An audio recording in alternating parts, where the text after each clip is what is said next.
bandits cannot speak for Islam or call for Sharia. Látàfin Mufti ló ti jáde. Because ròyìn tá gbọ́ lọ́dọ̀ ìjọba ìpínlẹ̀ Ọ̀yọ́ tàbí ròyìn tá gbọ́ ó ní wípé àwọn Arábí nínú tí wọ́n fẹ́ fi àwọn ọmọ wọn yìí sílẹ̀ ọ̀rọ̀ Sharia ń bẹ ńbẹ̀ bí wọ́n ní ká fọwọ́ sí òfin Sharia wọ́n làwọn tó fi wọ́n lẹ̀ àwọn tí ń bẹnu àhámọ́ sọ wípé kò sí ń tọ́jọ́ pé wọn ò fìgbà kankan béèrè bẹ́ẹ̀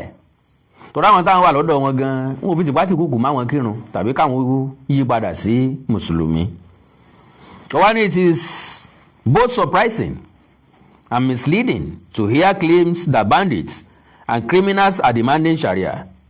Individuals who engage in kidnapping, banditry, murder, and other criminal activities are acting in direct violation of the teachings of Islam and the principles of Sharia. Sharia is a constitutional right of Muslims, and every Muslim has the right to practice and seek its application within the framework of the law. However, its implementation must follow lawful, established, and legitimate procedure. Well, why then do some people persist in linking criminal acts to Islam? Are we expected to believe that those who openly disregard Islamic teachings are sincerely advocating for the very laws and values they violate on a daily basis? Attributing the actions of criminals to Islam serves neither truth nor justice. It only promotes misunderstanding, fuels prejudice, and distracts from the real issues at hand. Those who spread those narratives should be asked to provide evidence rather than rely on assumptions and stereotypes. Truth and falsehood cannot remain equal forever. False narratives may gain temporary attention, but in the end, truth will prevail. Mufti Media. So, bá a ṣe gbọ́ nìyẹn o. Àwọn èèyàn mi ò tí ì wọlé náà.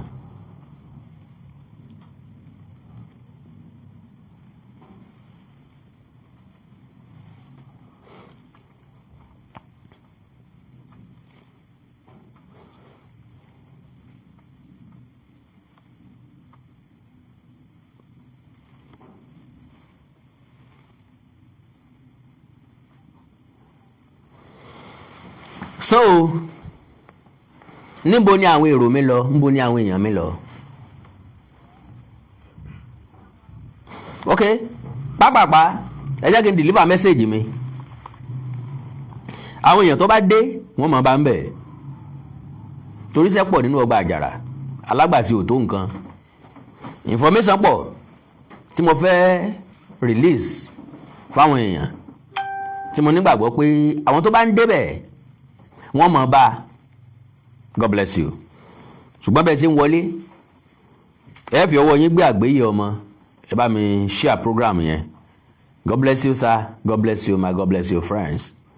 Ìbànújẹ́ ò ní kàn yín, àkàndò ò ní mú yín lọ́wọ́. God bless you sir, God bless you man. Bẹ́ẹ̀ tí ń wọlé òun ẹ bá ń pín kó délé kó dóko kó dẹ́sẹ̀ kùkú kó dọ́nà jíjìn. Lo and behold, lọ́pọ̀lọpọ̀ gbà reaction Mufti ìsọwọ́sọ̀rọ̀ rẹ̀ ìkórìíra tó ní sẹ́sìn mi àti akatakítí ẹ̀sìn rẹ̀ kò jẹ́ ká ní lọ́kàn pé ọgbọ́n mọ́ yanu aṣiwèrè náà. Gbogbo ọ̀rọ̀ tí Mufti sọ níbí ńlọ correct. So Kennedy ọ̀pọ̀lọpọ̀ tí Mufti sọ làwa náà ti sọ sẹ́yìn. Ó túmọ̀ sí pé kì í ṣe pá kan ń wí kátikàti tàbí ń tó bá wa lẹ́nu. À ń sọ reality àti bí nǹkan ṣe ń lọ àti tí ó ṣẹlẹ̀. Now ẹ gbọ́rọ̀ Mufti. Ṣé ráwọn ọ̀daràn tí ń ṣe fact ní kẹ́ gbọ́ dáadáa kí DSS gò sì máa gbọ́. Fact ní kẹ́ gbọ́ dáadáa kí DSS gan ó sì máa gbọ́. Reality. Chad ni Niger ni Cameroon ni àyè àwọn intelligence agent àwọn orílẹ̀-èdè ńláńlá ni. ṣé ń gbọ́rọ̀ Chad o, Niger, Cameroon, ayé àwọn intelligent agent àwọn orílẹ̀-èdè ńláńlá ni. ṣé gbàgbé níbi tá a sọ pé àwọn onísùnmọ̀mí yìí ti wọlé lélẹ́yìí, Chad, Niger, Cameroon, Mali àti bẹ́ẹ̀ bẹ́ẹ̀ lọ, ńbẹ ni wọ́n ti lọ háyà wọn wá.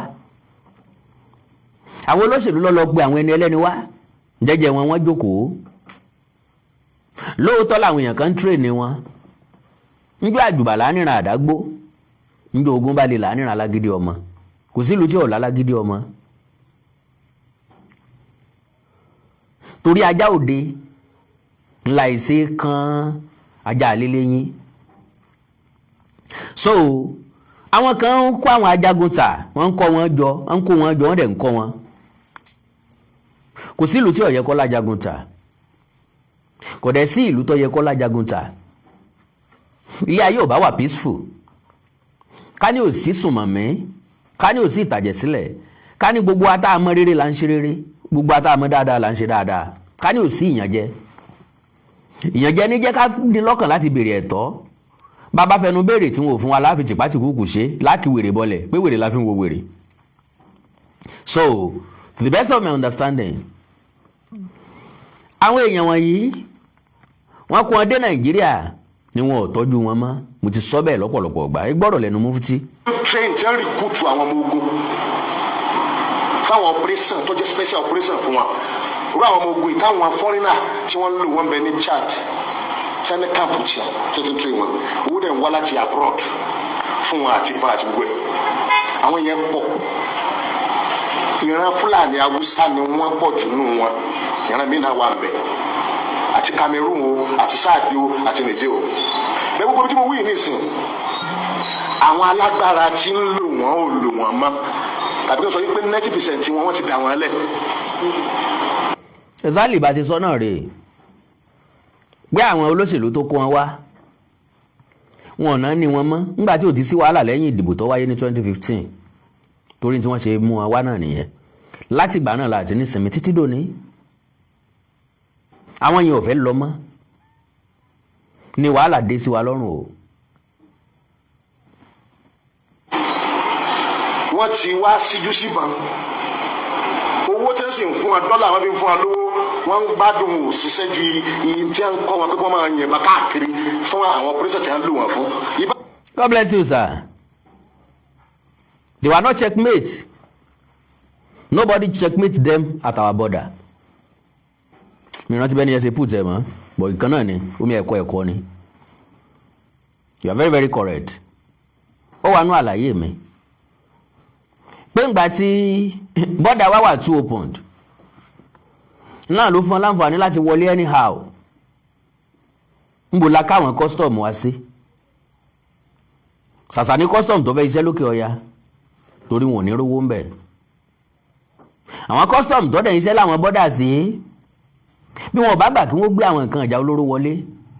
wọn ò ní rówó. Gbogbo ilé ayé wa orí owó lọ́ba ló dúró lé lórí. Lo and behold, if you have your money, ó gbé anything kọjá wọlé sí Nàìjíríà tàbí jáde kúrò ní Nàìjíríà. If you have your money and know your ways. Because lọ́pọ̀ ọgbà òròjú máa ń ṣe àwọn agbófinró wa, àwọn aṣọ́bodè wa. Tẹ́rù bá ti pọ̀ jù wọn ò lè check ẹ̀. Ẹ imagine kẹ́ ẹ kó ìbọn tàbí ọta ìbọn kó jẹ́ ìlàjì 911 ọkọ̀ 911 yẹn kẹ́ ẹ wá kó gàrí lé lórí. Àwọn aṣọ́bodè ò lè sọ gbogbo gàrí yẹn kalẹ̀ kan wò sàlẹ̀ ẹ̀. Ọlọ́pàá ò lè ṣe, sọ́jà kankan ò lè dúró oró ẹ̀ torí pé ọ̀pọ̀lọpọ̀ mọ́tò ló fẹ́ kọjá tí wọ́n fẹ́ gba ẹ̀gúnjẹ lọ́wọ́ wọn. So ńgbà tó sì jẹ́ wípé bọ́dà tiwa, àwọn ológun tiwa, wọn ò ní àwọn nǹkan ìgbàlódé tó lè dictate tí wọ́n kàn gbé kọjá lára mọ́tò tí ó dẹ̀dùn pé nǹkan kan bẹ́ ń bí o, nǹkan kan bẹ́ ń bí o, nǹkan kan bẹ́ ń bí o. Bẹ́ẹ̀ bá fẹ́ wọ airport wọ́n fi nǹkan yẹ̀yìn lára wò ṣé ẹ gbé nǹkan kan sára. Kí ló dé tí gbogbo orú nǹkan báyìí ò lè wà ní bọ́dà wa? ń gbọ́ pé tó fẹ́ wọlé tàbí tó fẹ́ jáde náà là ń yẹ̀wò ní airport kí ló dé tá à lè yẹ tó fẹ́ wọlé àti tó fẹ́ jáde wò ní bọ́dà wa láyé ìgbà kan tí wọ́n máa ń kó mọ́tò tòkunbọ̀ wọlé ní dìrókò ẹni tó fẹ́ kó mọ́tò for example ẹni tó fẹ́ kó mọ́tò 30 40 50 tó fẹ́ kó wọlé lẹ́ẹ̀kan ṣoṣo ẹ ti kọ́kọ́ páàkì gbogbo ẹjọ́ sí gọ̀lọ̀ ìyẹn níbodè Kútọ́nù ẹ wá sí bọ́dà ẹ lọ rí àwọn custom ẹ lọ rí ọ̀gá wọn ẹ sọ yọ ọkọ̀ tẹ́ fẹ́ kó kọjá wọ́n sì gbowó lórí ẹ̀ àwọn ọkọ̀ yẹn ń gbà yẹn wò kì í ṣe duty ẹ̀ wọ́n ń ṣe duty ẹ̀ irú mọ́tò bẹ́ẹ̀ làwọn custom tó máa ń padà gbà láàrin ìgboro ń gbà mí tàbí náà máa lé káàkiri ṣùgbọ́n ní ìsìn tó yẹ pé Èkó ni mọ́tò ń gbà wọlé kò sí mọ́tò tí ó gbé kó wọlé tí ò ní ṣe duty ni làwọn custom òfin ríṣẹ́ ṣe dàbí aláràmọ́ ní tí wọ́n ń jẹ́ ń Kútọ́nù nù kò sí custom tó wà ní Kútọ́nù gbà náà kò sí custom tó wà ní dìrókò bọ́dà tí ọ̀yọ́kùn mo bá kan gbélé nù wọn lórí mi náà gbé sáìdì ibẹ̀ ń rí ó nìkan ni wọ́n ń tan jẹrẹ́tọ̀ nù ilé wa ó nìkan ni o ọmọ Haúsá sì ni yóò tan jẹrẹ́tọ̀ látàárọ̀ dálẹ́ ni tí ó bá ti lọ bí iṣẹ́ òun ló jẹ́ kó yé wa wípé ó yí fọwọ́ kan sálárì òun so ibẹ̀ yẹn kọ́ là ń lọ ibi tá à ń lọ ni wípé kò sí àbójútó tó dáa láwọn ẹnu òlóró wa sí Bọ́lá Ahmed Tinubu ò rí nǹkan kan ṣe sílẹ̀ rí ni báwọn ìjọba tó ti wá sẹ́yìn ò bá rí nǹkan kan ṣe sí tẹ́ ẹ bá gbàgbé nígbà tí wọ́n ti bọ́dà ní south west wọ́n ṣí bọ́dà Òkè Ọya lẹ̀ níbi táwọn Haúsá Fúlàní wà too desperate dé wọ́n kó èèyàn wá láti Chad kó wá sí registration NIN ní Nàìjíríà wọ́n kó èèyàn wá láti Niger kó wá register fún voters card ńgbà tí ẹnu bodè ti wá tí ò sí ilẹ̀kùn bẹ̀ gbàyàwó ló ṣí sílẹ̀ ńgbà tí ráìsì wọn ní gbogbo south ń gbé wọ́n ń gbé ráìsì wọlé ní north ní Chad border Chad àbí nǹkan kan wọ́n ra ráìsì wọlé ń bẹ̀ wọ́n ń gbé nǹkan jáde ń bẹ̀ odidi ààrẹ orílẹ̀-èdè yìí kò ṣe rélùwé sáàrin ìgboro Nàìjíríà o ó ṣe rélùwé láti Nàìjíríà dé Niger ibi tá a bára wa nìyẹn pápá àpájáre. ó ń bẹ lọ́wọ́ wọn ọ̀gbà kó lọ́wọ́ wọn oríṣi wẹ́pọ̀. ó ní ìbọn ń bẹ lọ́wọ́ wọn ńgbà tí wọ́n kó wọn wá tán ìbọn ń bẹ lọ́wọ́ wọn ọ̀gbà kó lọ́wọ́ wọn ńgbà tí wọ́n ṣiṣẹ́ tán wọ́n àti ẹ̀wà àríṣẹ́ òun ṣe olóríṣiríṣi nǹkan ìjà olóró ló wà lọ́wọ́ wọn wọn ò gbà kó lọ́wọ́ wọn padà. ó ń bẹ lọ́wọ́ wọn ọ̀gbà kó lọ́wọ́ láti ń lò wọ́n ẹ jẹ́ fẹ́ lápẹ̀jùwe Niger lé France kó ń bẹ̀ wọ́n France láwọn ti ẹ̀tọ́ train. Niger wọ́n ti lé France kó lọ́dọ̀ wọn páwọn ò fẹ́ France mọ́ according to him France dẹ̀ láwọn tó ti train kalẹ̀ fáwọn nǹkan yẹn ṣé France yóò kó àwọn yẹn dání lọ sílùú wọn padà ni tí wọn bá wá kó wọn lọ padà ibo làwọn èèyàn yẹn wà iṣẹ́ ìwo ni wọ́n mojú ẹ̀ tí wọ́n mọ̀ ṣe sí àgbẹ̀ ni àbókò ríro àbójà títà ẹni tí ọkọ̀ sí okòòwò tó jẹ́ pé òun ọ̀mọ̀jú kọ́ mọ bábọn sùn kọ́ mọ bábọn jí lọ yọkàn máa yẹ̀bẹ̀ ẹ̀wò lójoojúmọ́ yọkàn tó máa gbé kabẹ̀ no now àdátà àbálò yóò di pẹ̀tà ni ọkọ́ tá a lò yóò mú pẹ̀tà ni síbi tá a fi jẹun yóò mú pẹ̀tà ni àrò tá a dáná bẹ̀ yóò tutù ni àbí kílẹ̀ pé mo wí so kò sẹ́ni tí ó fẹ́ kí nǹkan owó gbélẹ̀ làwọn eléyìí fún wa wò pé irinṣẹ́ ní ń bẹ lọ́wọ́ àwọn irinṣẹ́ ńlá ni àwọn ò gbọ́dọ̀ gbé jókòó dandan ní káwọn fi ṣiṣẹ́. àná ẹ̀rí gbogbo African country tí wọ́n lé àwọn pípò yìí wọ́n làwọn ò fẹ́ fọ́rínà mọ́ gbogbo ibi tí wọ́n ti ní wọn ò fẹ́ fọ́rínà mọ́ àbí kí fọ́rínà bá wulẹ̀ wà kọ́ńtì àwọn bíi Nàìjíríà ò ní ìdí fọ́rínà láyé Yar'Adua àwọn tíráyì láti wá ní military base ń bí ìjọba wa ọgbà house wa ọgbà gọ́ọ̀mẹ̀ntì ọgbà gbogbo àwọn orílẹ̀-èdè báyìí náà ti máa ń lorú àwọn wọn pé ẹ lọ máa dà wọn láàmú kí wọ́n lè máa wá ràn lọ́wọ́ àwọn orílẹ̀-èdè ayé. ǹjẹ́ mọ̀ pé reality ni máa yí sọ. àwọn orílẹ̀-èdè tí wọ́n ń ta nǹkan ìjà olóró ṣé wọ́n ní ká máa fi mu gàrí ni àbọ̀ ní ká máa fi jẹun bọ́ ní ká máa fi bára wájà ni nǹkan ìjà olóró tí wọ́n ṣe bí ká máa fi pààyàn ni bí ọba wa sógun bó ni wọ́n ṣe rí lò bó lọ́jà wọ́n ṣe yá ẹ ti rágbẹjọ́rò tó gbàdúrà kọ́ lọ́mọ́jú wọn rẹ́jọ́ rí kò sí. So àwọn náà ni ó kó nǹkan ìjà lé wọn lọ́wọ́ ẹ lọ́mọ dàrú màtó bá dàrú gùdùgùdù tí wọn ọ̀rọ̀ náà àbáyọ wọn wàá pè wá pé ká wá gbà wọn kalẹ̀ gẹ́gẹ́ bẹ́ẹ̀ lèmi àtẹ̀yìn ṣe ń clamor ẹ má jà fi gbéraga séjàre ẹ jẹ́ kí president ó consult àwọn Amẹ́ríkà ẹ jẹ́ kí wọ́n pe China bí wọ́n bá ní ìdí ẹ̀bùn wọn kan sọ fún wọn kí wọ́n bá wa ṣe lé kí wọ́n bá wa ṣe tọ̀hún. Èmi àtẹ̀yìn gbàgbé wípé ajá kankan ò torí olówó ẹ̀ sọdẹ bá Amẹ́ríkà ó bá ràn wá lọ́wọ́ wọ́n gbé sí condition wo lọ́wọ́ afẹ́fọ́ wa rí tí wọ́n tó fi fìnira kún ìnira fún wa. Bàbá ìgbà Amẹ́ríkà láàyè kó ní bẹ́ẹ̀sì ọmọ ológun nílẹ̀ yìí kò sí fọ̀kànbalẹ̀ mọ́ because wọ́n mọ̀ tí ọ̀dọ́ wa sọ̀kù síbì kan àwọn tó ń bá sọ̀kù tó ń bá tọ̀dọ̀ wa sọ̀kù sí àwọn náà ò ní í ṣe láì mọ́ sọ̀kù sọ́dọ̀ wa padà. Amẹ́ríkà àti Israel ló kó wàhálà tí wọ́n bá Qatar ni wọ́n kó bá Saudi Arabia ni wọ́n kó bá Dubai ńgbà tí wọ́n sọ̀kù sí Iran dẹ̀ wò pé bá pa ò bá kàtì apá mọ́ kásẹ̀ pẹ́ gbogbo bíi Amẹ́ríkà ní military base sí wọ́n gbàdó olóró bẹ́ẹ̀ ẹ̀yìn náà fi ìlera lérálẹ̀ yìí Iran ò tóbi ṣùgbọ́n Iran jẹ́ ìlú tó lágbára agbára kí ni Nàìjíríà ní ṣe ẹ̀wògùn Iran ẹ̀wògùn Amẹ́ríkà ẹ̀wògùn Israel ẹ ti rí bàálù tí máa ń su àdó olóró tí ọkàn máa yàgbé àdó olóró kalẹ̀ báyìí wọ́n kàn máa lọ náà ni oyè ọkàn máa yàgbé àdó olóró ibi igbó tí kọ̀ọ̀kan bá bà ayé wọn ti ta kò sẹ́ni tó fẹ́ jẹ Nàìjíríà run tó ní ìdíjúrú bàálù mẹ́ta bẹ́ẹ̀ lọ yes bàálù yẹn ò gbọdọ̀ kọjá láàrin Èkó lọ bọ̀ látàárọ̀ dálẹ́ kí gbogbo Èkó ọmọdé rú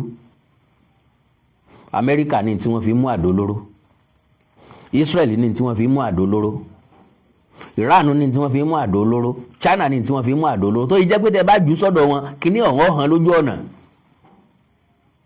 mọ́mẹ́ǹtì tẹ́ ti rìlíìsì àdó olóró lónà ti dìde láti ibi tọ́wà yọ lọ pàdé ẹ̀ lójú ọ̀nà kò ní jẹ́ dénú ìlú débi tí ó ṣèlú níjàmbá lóàmbèhò Nàìjíríà ò ní kankan bẹ̀ o agbára kọ́bọ̀ kò sí lọ́wọ́ wa ẹ̀rí gbà tán ra jẹ́ẹ̀tì mẹ́rin àbí márùn-ún fighter jet mẹ́rin àbí márùn-ún ṣe kọ́lẹ̀ ń ṣàjọyọ̀ ẹ lọ wòye fighter jet tí Amẹ́ríkà ní ẹ lọ wòye tí China ní ẹ lọ wòye tí Japan ní ẹ wòye tí Iran ní ẹ wòye tí Israel ní. So àwọn wọ̀nyí wọ́n wà nínú àwọn tí ń dá wàhálà lẹ̀ káàkiri ilẹ̀ aláwọ̀ dúdú Áfíríkà wọn ò fẹ́ kí sinmi ọwà ń bí kankan wọ́n bá ti dá wàhálà lẹ̀ ń bí wọ́n búgà sí ni owó làwọn nà àwọn tí ń jà yí àwọn kan ló fún wọn lọ́kàn balẹ̀ àwọn tí ń jìyàn gbé àwọn kan lọ́rùn wọn ń ṣẹ́ dojúmọ́ ni wọ́n sì ń wọlé sílẹ̀ Yorùbá wọn ò rọ́nà láti lọ sí South East mọ́ àwọn Niger Delta ò fún láǹfààní láti wá mọ́ ilẹ̀ Yorùbá ló kù lọ́rùn wọn. so ti ẹni sìn ní tí a fi máa jẹun nù ìlú tí ọba ti ní fọkànbalẹ̀ wọ́n ní expert làwọn láti fi hàn lọ́kànbalẹ̀ tẹ ẹ bá ti ń pariwo báwọn wọn wà lè kó ọmọ ogun wọn wá ẹ wà máa sanwó tọ́ra àwọn bọ́sì wa wọ́n ti ná wọ́n invest pọ̀ lórí nǹkan ìjagun lórí ọmọ ogun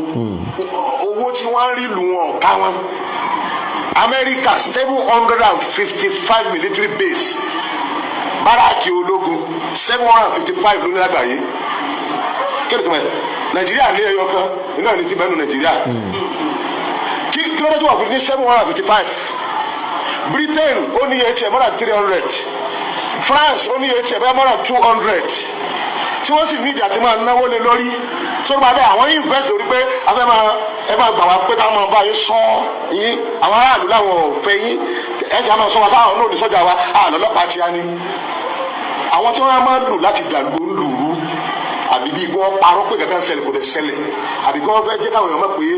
náà dáàdì mi kan àbẹ́gbọ́n mi kan béèrè ń bí wípé ṣé France ló rán àwọn adàlúrú wá sí Nàìjíríà no ẹ má gbàgbé níbikíbi tẹ́ bá ti lo tọ́ọ̀gì òṣèlú lásìkò òṣèlú tẹ́ kó nǹkan ìjà olóró fún wọn tí ìdìbò lọ tán tẹ́ ẹ̀ béèrè lọ́wọ́ wọn padà ẹ wá yọ̀ǹda kínní ọ̀hún fún wọn ó wà lọ́dọ̀ wọn my brothers and sisters wọn ó lò ó láti fi fọ́lé onílé lọ́la torí wọn ò lè déédéé tọ́jú ẹ̀ sínú ilé. So gẹ́gẹ́ bẹ́ẹ̀ ni nǹkan tẹ́ni ń sọ àwọn tí France ti train kalẹ̀ pé wọn ó lò ṣùgbọ́n tí wọ́n láǹfààní àti lò ńgbà tí Niger sọ pé kí France ọmọ lọ lù wọn àwọn ò fẹ́ wọn mọ́ wọn ó padà lo nǹkan tó wà lọ wọn. Wọ́n dẹ̀ tún ríran lọ́wọ́ owó gbà tó láwọn kan ṣe sùnmọ́ wọ́n invest wọ́n rí owó lórí ìgbésùnmọ̀ méye. Àwọn tó ń jìyàn gbé tí wọ́n béèrè 50 million naira tó ń gba 70 million naira 200 million naira láti release èèyàn 15 million naira 20 million naira. Sáwàdà lérò pé wọ́n ń ṣe ni no now. Àwọn nídìí àwọn irú rẹ̀ làwọn yìí tá bá ti ń jiyàn àgbẹ̀ bá ń kò ní sígbà tí gọ́ọ̀mẹ̀ntì ò ní máa tọrọ káwọn èèyàn máa pọ̀ kọ́ lè bá máa rówó lára wọn ọ̀nà kanú ọ̀nà àwọn ọ̀daràn ni. Ẹlẹ́ẹ̀kejì sáré àwọn ọ̀daràn kan máa mẹ́tọ́ pé ẹ̀rẹ́ kọ̀ wà lù wọ́n báyìí gẹ́gẹ́ bí mo ti sọ bọ̀ wọ́n sì lè máa wá owó. Fúlàní kan sọ lórí social media tó wo ìgbọ́rọ̀ rẹ̀ òdodo ọ̀rọ̀ ní tí sọ ó ní wọ́n sọ pé àwọn ẹran táwọn kó lọ sọ́jà tábà ti jí wa gbé ń bì wọ́n ní gbogbo àwọn tí wọ́n wá òun kì í ṣe Fúlàní Nàìjíríà kì í ṣe Haúsá Nàìjíríà kì í ṣe àwọn ọmọ Nàìjíríà wọ́n láti ìta bíi Chad bíi Nàìjíríà kankan náà ti ń wá ó ní kódà tí wọ́n máa ń pè tó ní wọ́n jí Fúlàní náà gbé bẹ́ẹ̀ ó ní tí wọ́n máa ń pè àwọn máa gbọ́ tí wọ́n máa sọ yìí pé àwọn ẹran táwọn kó lọ sọ́jà táwọn bá ti tà àwọn bọ̀ wálé wọn ní wọn máa ṣàdúrà pé dáadáa ní èdè o àwọn bí àwọn ọmọ tí wọ́n kó ìlera tí wọ́n wí tí wọ́n bá ti sanwó wọn owó làwọn fi ní wọn máa lé fún lu wọn ẹ lọ wọ dáadáa àwọn ajagun ta ni. Now my problem is this bó bá jẹ́ pé bẹ́ẹ̀ lórí tí wọ́n wá sọ ìlú orílẹ̀-èdè Nàìjíríà àbí South West di odò àjẹǹjẹ tún jẹ bí táwọn ti máa kúndùn bí táwọn ti máa dá wàhálà lẹ̀ táwọn máa gbowó táwọn máa lọ ṣé Nàìjíríà náà ló open tó bẹ́ẹ̀ bàbá open sáà lè close ni sáà lè panu wa dé ni sáà lè pa bọ́dà wa dé ni sáà lè tún lù wá ṣe ni ṣé ò sí solution rárá ni ẹjọ́ kọ́ ni solution ìgbésẹ̀ ni solution. Àwọn ajagunta ni kò sẹ́jọ́ ò lè háyà wọn o ajagunta ni wọn ò lẹ́sìn nítorí pé lù wọn Islam lọ gbàbẹ̀ náà fi lè máa jó kọ́ mùsùlùmí àbí wọn fi lè máa múra bá ṣe múra lù wọn náà lẹ́sìn tí wọ́n múra lọ́dọ̀ wọn kì í ṣe Fúlàní Nàìjíríà. So solution ò ní pé àwa fúnra lára wa ńlá àgbàrá wálẹ̀ lọ́wọ́n.